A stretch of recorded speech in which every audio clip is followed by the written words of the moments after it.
Hello viewers! మనం ఈరోజు అమ్మవారికి 7వ రోజు నైవేద్యంగా పెట్టే దద్దోజనం ఎలా తయారు చేసుకోవాలో చూసేద్దాం. కుక్కర్ గిన్నె తీసుకొని దానిలో ఒక కప్పు బియ్యం పోసుకోవాలి. నేనైతే ఇక్కడ ఇద్దరికి మాత్రమే దద్దోజనం తయారు చేస్తున్నాను. ఆ బియ్యాన్ని శుభ్రంగా 2-3 సార్లు కడిగి ఒక కప్పు బియ్యానికి 3 కప్పుల వరకు నీళ్లు తీసుకోవాలి. ఇలా నీళ్లు తీసుకొని 2 విజిల్లు మీడియం ఫ్లేమ్లో, ఒక విజిల్ హై ఫ్లేమ్లో రానివ్వాలి.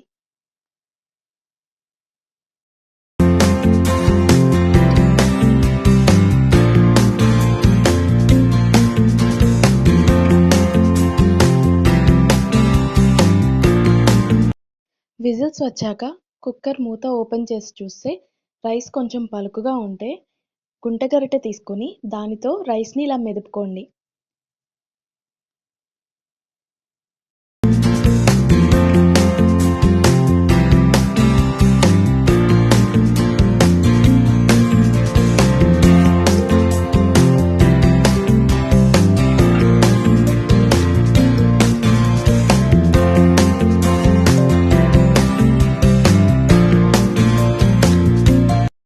రైస్ని ఇలా మెదుపుకున్నాక దానిలో ఒక కప్పున్నర వరకు వేడివేడి పాలుని పోసి మళ్ళీ కలుపుకోవాలి.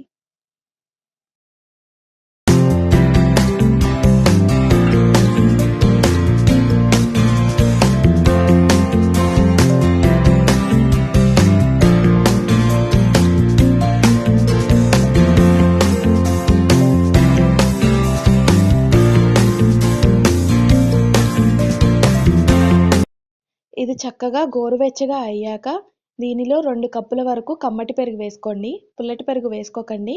ఎందుకంటే కొంచెం సేపటికి దద్దోజనం అనేది పులుపెక్కేస్తూ ఉంటుంది. దీనిలో 1.5 టేబుల్ స్పూన్ వరకు సాల్ట్ కూడా వేసుకోండి.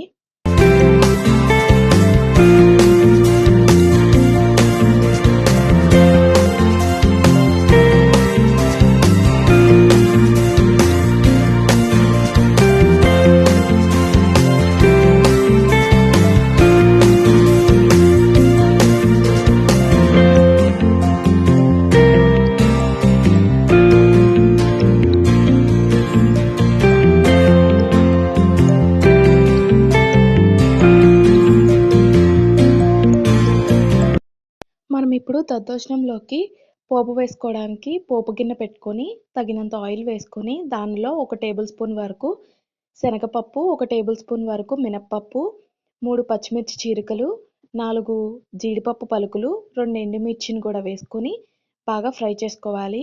ఇవి ఫ్రై అయ్యాక 1 టేబుల్ స్పూన్ జీలకర్ర, 1 టేబుల్ స్పూన్ ఆవాలు, మీకు కావాలి అంటే మిరియాలు కూడా యాడ్ చేసుకోవచ్చు. నేను ఇక్కడ యాడ్ చేసుకోవట్లేదు మిరియాలు.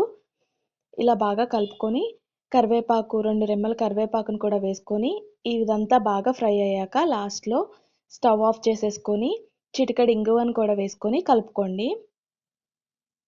ఈ మిశ్రమాన్ని మనం కలిపి పెట్టుకున్న దద్దోజనంలోకి ట్రాన్స్ఫర్ చేసుకోండి.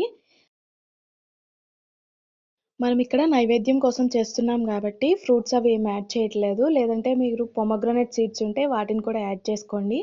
కొంచెం కొత్తిమీర కూడా వేసుకోండి. చాలా బాగుంటుంది. అంతే అండి. చాలా సింపుల్‌గా ఎంతో టేస్టీ అయిన దద్దోజనం రెడీ అయిపోయింది.